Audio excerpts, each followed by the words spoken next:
So the problem here tells you where exactly is the terminal point. Essentially, is where does this, first of all, you put your angle in the standard position, and then you put your unit circle there. And remember, we said there's always an intersection after we introduce trig function.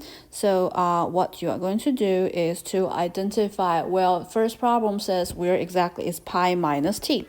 So pi minus t, if you think about it, it's essentially here. And that must be pi minus t if you know already this is pi and this is the size of t. So you are looking for the position of this point. What exactly is that? Because of symmetry between this one and that one, they are of the same angle. So this one must be of the same height, but different input. So it must be negative a and b. Therefore, you are answering question. So the x component is negative a and the y component is b. So the rest part of the question can be answered in the same way. The next problem says, I give you t, could you please find negative t? You know negative t is essentially rotates in a different angle.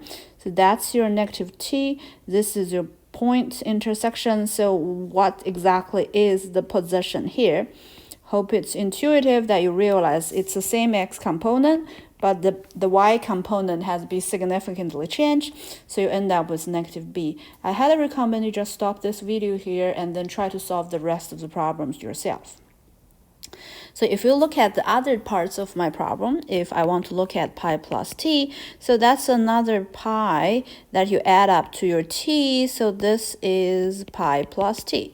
So the intersecting points, the terminal point you have here is exactly the opposite of what you had, so it's negative a, negative b. So your x is negative a, your y is negative b.